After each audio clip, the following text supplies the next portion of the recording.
Hello friends, welcome to my channel Sera ji की study. Friends, आज के वीडियो में हम कवर करने जा रहे हैं भारत के राष्ट्रीय प्रतीक के बारे में। फ्रेंड्स, ये टॉपिक एग्जाम के लिए बहुत ज़्यादा इंपॉर्टेंट टॉपिक है। आप किसी भी गवर्नमेंट एग्जाम की तैयारी कर रहे हैं तो ये वीडियो आपके लिए बहुत ज़्यादा हेल्पफुल रहने वाला है। फ्रेंड्स, आज के वीडियो में हम भारत के सभी राष्ट्रीय प्रतीकों के बारे में जानेंगे जो कि बहुत ज़्यादा महत्वपूर्ण है। सो वीडियो का एंड तक ज़रूर देखिए और अगर आपने मेरे चैनल को सब्सक्राइब नहीं किया तो प्लीज़ सब्सक्राइब कर ले ताकि आने वाली वीडियोस के बारे में आपको नोटिफिकेशन मिलती रहे और न्यू वीडियो लाने के लिए मुझे मोटिवेशन मिले। तो चलिए स्टार्ट करते हैं वीडियो को। फर्स्ट है भारत का राष्ट्रीय ध्वज तिरंगा। आइए जानते हैं तिरंगा के बारे में। 22 जुलाई 1947 को भारतीय संविधान सभा ने राष्ट्रीय ध्वज तिरंगे को अपनाया था। फ्रेंड्स, ये बहुत ज़्यादा इंपॉर्टेंट लाइन है, इसे आपने याद करना है कि किस दिन राष्ट्रीय ध्वज तिरंगे को अपनाया गया था। 22 जुलाई 1947 को। तिरंगे में समान अनुपात में केसरिया, सफ़ेद तथा हरे रंग की क्षैतिज पट्टियाँ होती है, इसलिए भारत के राष्ट्रीय ध्वज को तिरंगा कहा जाता है। फ्रेंड्स, ये रहा तिरंगा। इसमें आप देख रहे होंगे कि केसरिया, सफ़ेद और हरे रंग की क्षैतिज पट्टियाँ है। ऐसी जो लाइन होती है वैसे उसे क्षैतिज लाइन कहते हैं। ध्वज की चौड़ाई और लंबाई का अनुपात क्रमशः 2:3 होता है। ये जो अनुपात होता है ये 3 होता है और ये जो होता है ये 2 अनुपात होता है। इसमें सफ़ेद रंग की पट्टी के बीचों बीच गहरे नीले रंग का चक्र बना होता है। फ्रेंड्स, आप इसे देख रहे होंगे, गहरे नीले रंग का चक्र जिसमें 24 तीलियां बनी होती है। ये बहुत ज़्यादा इंपॉर्टेंट है फ्रेंड्स, इसे आपने याद रखना है। जो चक्र होता है बीच में उसमें 24 तीलियां बनी होती है। यह चक्र सारनाथ में स्थित अशोक स्तंभ से लिया गया था। इसे आपने याद रखना है कि इस चक्र को जो हमारे तिरंगे में है उसे कहाँ से लिया गया था। इस चक्र को सारनाथ में स्थित अशोक स्तंभ से लिया गया था। चलिए देखते हैं नेक्स्ट है भारत का राष्ट्रीय चिन्ह अशोक स्तंभ। हमारे भारत का जो राष्ट्रीय चिन्ह है वो कौन सा है फ्रेंड्स? अशोक स्तंभ है। आइए जानते हैं इसके बारे में। अशोक स्तंभ भारत का राष्ट्रीय चिन्ह है। अशोक स्तंभ मौर्य साम्राज्य के सम्राट अशोक के द्वारा सारनाथ में बनवाए गए स्तंभ से लिया गया है। जो अशोक स्तंभ है फ्रेंड्स, ये मौर्य साम्राज्य के जो सम्राट थे अशोक, उन्होंने सारनाथ में बनवाया था और वहाँ से इसको लिया गया है, इस स्तंभ को लिया गया है। 26 जनवरी 1950 में इसे अंगीकृत किया गया था जब भारत गणराज्य बना। अशोक के स्तंभ शिखर पर देवनागरी लिपि में सत्यमेव जयते लिखा है। जो अशोक स्तंभ है फ्रेंड्स, जो सारनाथ में है, उसके जिसका जो शिखर है उस पे देवनागरी लिपि में सत्यमेव जयते लिखा है, जो मुंडकोप उपनिषद हिंदू वेद से लिया गया है। ये जो सत्यमेव जयते है यह मुंडकोप उपनिषद हिंदू वेद से लिया गया है और इसे स्तंभ के शिखर पर लिखा गया है। इस स्तंभ के शिखर पर 4 शेर खड़े हैं। ये बहुत ज़्यादा इंपॉर्टेंट है फ्रेंड्स, इसे आपने नोट करना है, जिनका पिछला हिस्सा खंभों से जुड़ा हुआ है। संरचना के सामने इसमें धर्म चक्र यानी कानून का पहिया भी है, इसे आपने याद रखना है। और जानते हैं इसके बारे में आगे है पहिए के हर एक तरफ एक अश्व और बैल बने हुए हैं। इसे आपने नोट करना है फ्रेंड्स कि पहिए के हर एक तरफ एक अश्व है और बैल बने हुए हैं। इसके उपयोगों को नियंत्रित और प्रतिबंधित करने का कार्य राज्य प्रतीक की भारतीय धारा 2005 के तहत किया जाता है। फ्रेंड्स, ये है हमारा भारत का राष्ट्रीय चिन्ह अशोक स्तंभ। आइए जानते हैं नेक्स्ट है भारत का राष्ट्रीय गान जन गण मन। आइए जानते हैं इसके बारे में। 24 जनवरी 1950 में संवैधानिक सभा के द्वारा भारत के राष्ट्रीय गान जन गण मन को आधिकारिक रूप से अंगीकृत किया गया था। इसे आपने याद रखना है फ्रेंड्स। 24 जनवरी 1950 में जन मन गण को आधिकारिक रूप से अंगीकृत किया गया था। रविंद्रनाथ टैगोर के द्वारा ये गाना लिखा गया था। इसे पहली बार 27 दिसंबर 1911 में भारतीय राष्ट्रीय कांग्रेस के कलकत्ता सत्र में गाया गया था। फ्रेंड्स, ये सारी लाइनें बहुत ज़्यादा इंपॉर्टेंट है, इसे आपने नोट करना है कि इस जन गण मन जो हमारा राष्ट्रीय गान है इसे किसने लिखा है। इसे रविंद्रनाथ टैगोर जी ने लिखा है और इसे पहली बार कब गाया गया था? 27 दिसंबर 1911 में भारतीय राष्ट्रीय कांग्रेस के कलकत्ता सत्र में गाया गया था। इसे आपने याद रखना है। संपूर्ण गीत या गान को गाने में लगभग 52 सेकंड का समय लगता है। ये बहुत इंपॉर्टेंट है फ्रेंड्स, संपूर्ण गीत को गाने में 52 सेकंड का समय लगता है। हालांकि इसका लघु संस्करण पहली और अंतिम पंक्ति को पूरा करने में केवल 20 सेकंड का समय लगता है। इसकी जो पहली और अंतिम पंक्ति है उसको पूरा करने में 20 सेकंड का समय लगता है। इसे आपने याद रखना है कि पूरा राष्ट्रीय गान गाने में हमें 52 सेकंड का समय लगता है और पहली और अंतिम पंक्ति को गाने में 20 सेकंड का समय लगता है। आइए जानते हैं नेक्स्ट है भारत का सर्वोच्च राष्ट्रीय पुरस्कार भारत रत्न। आइए जानते हैं भारत रत्न के बारे में।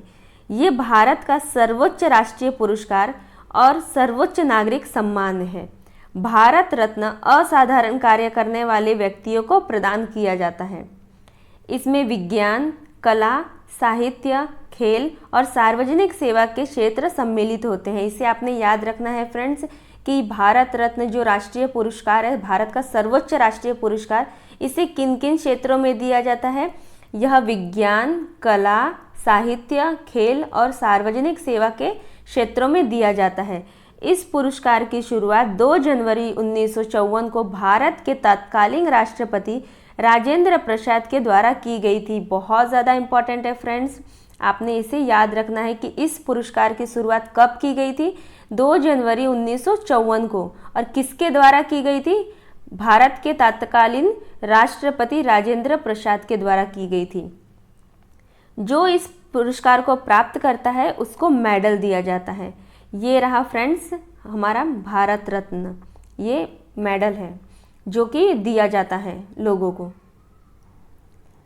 नेक्स्ट है भारत का राष्ट्रीय गीत वंदे मातरम। आइए जानते हैं इसके बारे में।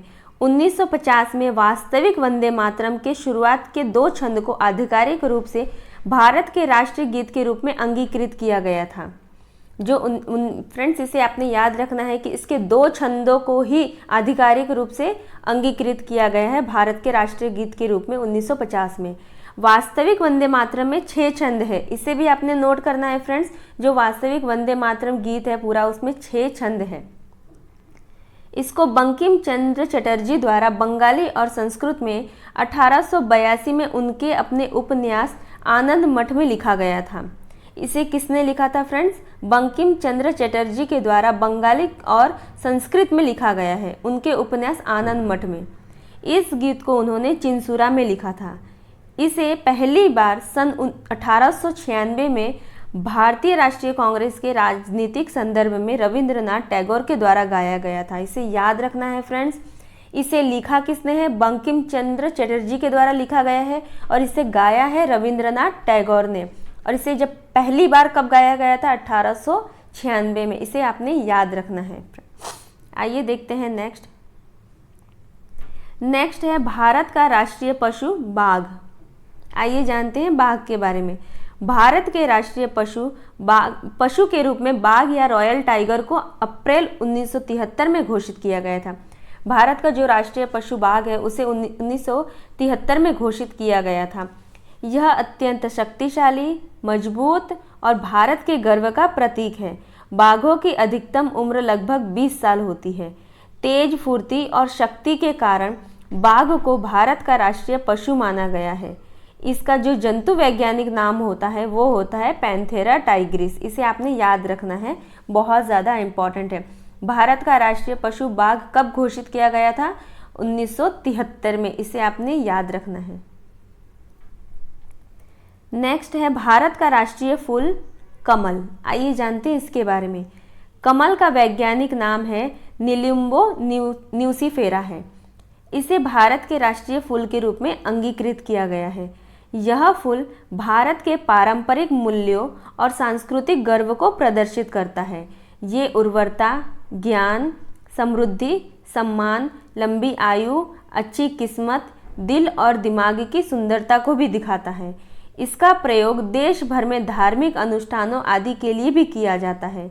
कमल को राष्ट्रीय पुष्प 26 नवंबर सन 1949 को घोषित किया गया था। इसे आपने याद रखना है फ्रेंड्स कि कमल को हमारा जो राष्ट्रीय पुष्प है कब घोषित किया गया था? 26 नवंबर 1949 को घोषित किया गया था। इसे आपने याद रखना है। और इसका जो वैज्ञानिक नाम होता है वो होता है निलुम्बो न्यूसीफेरा, इसे भी आपने याद रखना है। नेक्स्ट है भारत का राष्ट्रीय फल आम। आइए जानते हैं आम के बारे में। आम का वैज्ञानिक नाम मैंजीफेरा इंडिका है। इसको सभी फलों में राजा का दर्जा प्राप्त है और यह भारत के राष्ट्रीय फल के रूप में अंगीकृत किया गया है। 22 जुलाई को राष्ट्रीय आम दिवस मनाया जाता है। इसे आपने याद रखना है फ्रेंड्स। राष्ट्रीय आम दिवस कब मनाया जाता है? 22 जुलाई को। और इसका जो वैज्ञानिक नाम होता है वो होता है मैंजीफेरा इंडिका। ये एग्जाम में बार बार पूछा जाता है। नेक्स्ट है भारत का राष्ट्रीय पक्षी मोर। आइए जानते हैं इसके बारे में। भारतीय मोर को भारत के राष्ट्रीय पक्षी के तौर पर अंगीकृत किया गया है। ये पक्षी एकता के सजीव रंगों और भारतीय संस्कृति को प्रदर्शित करता है। ये सुंदरता, गर्व और पवित्रता को भी दिखाता है। भारतीय वन्यजीव सुरक्षा की धारा 1972 के तहत संसदीय आदेश पर सुरक्षा प्रदान की गई है। हिंदू धर्म में इसे भगवान मुरुगा का वाहन माना जाता है। ये बहुत ज़्यादा इंपॉर्टेंट है फ्रेंड्स, इसे आपने याद रखना है। हिंदू धर्म में इसे भगवान मुरुगा का वाहन माना जाता है, जबकि ईसाइयों के लिए ये पुनर्जागरण का प्रतीक है। इसे भी आपने नोट करना है। भारत सरकार ने 1 फरवरी 1963 को मोर को भारत का राष्ट्रीय पक्षी घोषित किया था। इसे आपने याद रखना है फ्रेंड्स कि भारत का राष्ट्रीय पक्षी मोर कब घोषित किया गया था? 1 फरवरी 1963 को। इसे आपने याद रखना है। आइए देखते हैं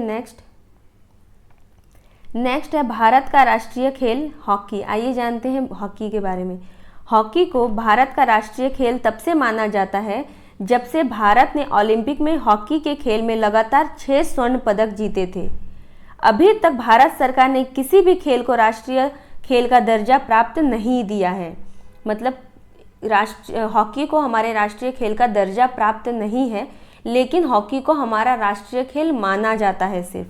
हॉकी ने भारत को कई गोल्ड मेडल और विश्व कप दिलाए हैं। इस कारण से लोग इसे राष्ट्रीय खेल मानते हैं। मेजर ध्यानचंद ने पहली बार भारत को गोल्ड मेडल दिलाए थे। इसी कारण से मेजर ध्यानचंद जादूगर के नाम से भी जाने जाते हैं। इसे आपने याद रखना है फ्रेंड्स। नेक्स्ट है भारत का राष्ट्रीय जलीय जीव डॉल्फिन। आइए जानते हैं इसके बारे में। गंगा की डॉल्फिन को राष्ट्रीय जलचर के रूप में अंगीकृत किया गया है। ये पावन गंगा की शुद्धता को प्रदर्शित करती है, क्योंकि ये केवल साफ और शुद्ध पानी में ही जिंदा रह सकती है। जो गंगा की डॉल्फिन है फ्रेंड्स, इसे भारत का राष्ट्रीय जलीय जीव घोषित किया गया है और यह सिर्फ गंगा नदी में ही पाई जाती है, जो कि गंगा की शुद्धता को प्रदर्शित करती है। जो डॉल्फिन होती है फ्रेंड्स, ये सिर्फ साफ और शुद्ध पानी में ही जिंदा रह सकती है। इन्हें दुनिया के सबसे पुराने जीवों में से एक माना जाता है। इनको सुरक्षित करने के लिए अभयारण्य क्षेत्रों संरक्षण कार्य भी शुरू कर दिया गया है। डॉल्फिन को राष्ट्रीय जलीय जीव 18 मई 2010 को घोषित किया गया था। इसे आपने याद रखना है फ्रेंड्स। गंगा डॉल्फिन का वैज्ञानिक नाम क्या होता है? प्लेटेनिस्टा गैंगेटिका होता है। इसे भी आपने नोट करना है। डॉल्फिन को राष्ट्रीय जलीय जीव कब घोषित किया गया था? 18 मई 2010 को। नेक्स्ट है भारत का राष्ट्रीय वृक्ष बरगद का पेड़। आइए जानते हैं इसके बारे में। भारत का राष्ट्रीय वृक्ष बरगद के पेड़ को माना जाता है। यह एकता और दृढ़ता का प्रतीक है। जिस प्रकार भारत के विभिन्न धर्म और जाति के लोग एक साथ निवास करते हैं, उसी प्रकार बरगद के पेड़ की शाखाओं पर छोटे बड़े जंतु निवास करते हैं। इस वृक्ष का हिंदू धर्म में विशेष धार्मिक महत्व है और इसमें कई औषधि गुण भी पाए जाते हैं। 1950 में बरगद के पेड़ को राष्ट्रीय वृक्ष माना गया था। इसे आपने नोट करना है फ्रेंड्स कि हमारे भारत का जो राष्ट्रीय वृक्ष है वो है बरगद का पेड़। और इसे कब घोषित किया गया था? इसे 1950 में घोषित किया गया था हमारा राष्ट्रीय वृक्ष। आइए जानते हैं नेक्स्ट है भारत की राष्ट्रीय मुद्रा रुपया। आइए जानते हैं रुपया के बारे में। आधिकारिक रूप से भारत के गणराज्य की करेंसी रुपया है। इसके संबंधित मुद्दों को रिजर्व बैंक ऑफ इंडिया नियंत्रित करता है। भारतीय रुपये को र, देवनागरी और लैटिन अक्षर आर से चिन्हित किया गया है। 15 जुलाई 2010 में भारत सरकार द्वारा इसको जारी किया गया था। 8 जुलाई 2011 को रुपये के चिन्हों के साथ भारत में सिक्कों की शुरुआत हुई थी। इसे आपने नोट करना है फ्रेंड्स। रुपये के प्रतीक, ये जो रुपये का जो प्रतीक है, इसको उदय कुमार के द्वारा डिज़ाइन किया गया है। ये जो इस तरह से लिखते हैं, इसको किसने डिज़ाइन किया है? इसको उदय कुमार ने डिज़ाइन किया है। इसे आपने याद रखना है फ्रेंड्स। ये बहुत बार एग्जाम में क्वेश्चंस पूछा जा चुका है। और इसको जारी कब किया गया था भारत सरकार की तरफ से? 15 जुलाई 2010 को। और ये सिक्कों के रूप में कब जारी किया गया? 8 जुलाई 2011 को। इसे आपने याद रखना है फ्रेंड्स। नेक्स्ट है भारत की राष्ट्रीय नदी गंगा। आइए जानते हैं गंगा नदी के बारे में। गंगा नदी भारत की सबसे लंबी और पवित्र नदी है, जो कि 2510 किलोमीटर की पहाड़ी, घाटी और मैदानी इलाकों तक फैली हुई है। प्राचीन समय में से ही हिंदुओं के लिए गंगा नदी का बहुत बड़ा महत्व रहा है। गंगा की उत्पत्ति हिमालय में गंगोत्री ग्लेशियर के हिम क्षेत्र में भागीरथी नदी के रूप में हुई है। 4 नवंबर 2008 को गंगा नदी को राष्ट्रीय नदी घोषित किया गया। फ्रेंड्स, इसे आपने याद रखना है कि 4 नवंबर 2008 को गंगा नदी को हमारी राष्ट्रीय नदी घोषित की गई है। और गंगा नदी की जो उत्पत्ति है वो हिमालय के गंगोत्री ग्लेशियर से सबसे पहले भागीरथी के रूप में होती है, बाद में इसे गंगा कहा जाता है। नेक्स्ट है भारत के राष्ट्रपिता महात्मा गांधी। आइए जानते हैं इनके बारे में। महात्मा गांधी को भारत का राष्ट्रपिता माना जाता है। सबसे पहले 6 जुलाई 1944 को सुभाष चंद्र बोस ने सिंगापुर रेडियो स्टेशन से संदेश प्रसारित करते हुए महात्मा गांधी को राष्ट्रपिता कहकर संबोधित किया था। ये बहुत ज़्यादा इम्पॉर्टेंट है फ्रेंड्स, आपने इसे नोट करना है। महात्मा गांधी को सबसे पहले राष्ट्रपिता कहकर संबोधित किसने किया था? सुभाष चंद्र बोस ने। और कब किया गया था? 6 जुलाई 1944 को। इसे आपने याद रखना है। 30 जुलाई 1948 को गांधी जी की हत्या के बाद देश को संबोधित करते हुए प्रधानमंत्री जवाहरलाल नेहरू ने रेडियो पर भारत के लोगों से कहा कि राष्ट्रपिता अब नहीं रहे। तभी से महात्मा गांधी को भारत का राष्ट्रपिता कहा जाता है। इसे आपने याद रखना है फ्रेंड्स। नेक्स्ट है भारत की राष्ट्रीय लिपि या आधिकारिक लिपि देवनागरी। आइए जानते हैं इसके बारे में। अनुच्छेद 343A के अनुसार देवनागरी लिपि में लिखी गई हिंदी भाषा को आधिकारिक भाषा कहा जाता है। इसे आपने याद रखना है फ्रेंड्स। ये रही देवनागरी लिपि की जो भाषा होती है वो। नेक्स्ट है राष्ट्रीय कैलेंडर। हमारा भारत का जो राष्ट्रीय कैलेंडर है वो कौन सा है? शक कैलेंडर। आइए जानते हैं इसके बारे में। राष्ट्रीय कैलेंडर का दर्जा शक कैलेंडर को प्राप्त है। 1957 में इसे कैलेंडर कमेटी के द्वारा बनाया गया था। इसे 1957 में कैलेंडर कमेटी के द्वारा बनाया गया था इस कैलेंडर को, शक कैलेंडर को, जिसे भारतीय पंचांग की मदद से तैयार किया गया है। इसमें हिंदू धार्मिक कैलेंडर के अलावा खगोल डाटा समय भी लिखित है। शक कैलेंडर का आधिकारिक तौर पर 1 चैत्र 1879 शक काल या 22 मार्च 1957 से शुरू हुआ है। यह जो कैलेंडर है फ्रेंड्स, यह 22 मार्च 1957 से शुरू हुआ है। इसे आपने याद रखना है। नेक्स्ट है राष्ट्रीय शपथ। जो भारत की राष्ट्रीय शपथ है वो कौन सी है? निष्ठा की शपथ। राष्ट्रीय शपथ को तेलुगु में पीदीमर्री वेंकट सुब्बा राव के द्वारा 1962 में लिखा गया था। इसे 26 जनवरी 1965 से सभी स्कूलों में निर्धारित रूप से गाए जाने का प्रावधान बनाया गया। राष्ट्रीय प्रतिज्ञा भारत गणराज्य के प्रति निष्ठा की शपथ है।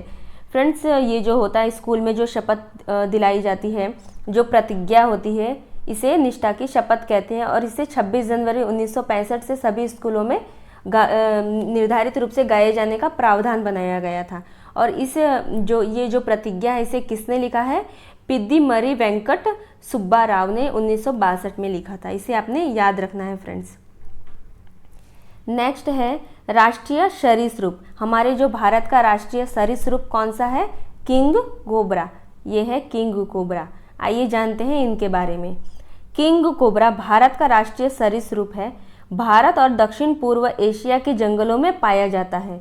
यह दुनिया का सबसे लंबा विषैला सांप है। एक बार के काटने में ही 6 मिलीलीटर जहर इंजेक्ट करने की क्षमता रखता है। इसका अपना सांस्कृतिक महत्व है। हिंदू धर्म में किंग कोबरा को नागाओं के रूप में भी जाना जाता है, मतलब इसे नाग देवता माना जाता है और उन्हें दिव्य माना जाता है और भगवान शिव की पूजा की जाती है, जिसे अक्सर उनके गले में किंग कोबरा के साथ पूजा जाता है। जो किंग कोबरा होता है फ्रेंड्स, इसे भगवान शिव के रूप में भी, मतलब भगवान शिव के का दर्जा देके पूजा जाता है और मतलब नाग देवता के रूप में इन्हें पूजा जाता है हिंदू धर्म में। फ्रेंड्स, ये हमारे वीडियो का लास्ट क्वेश्चन था।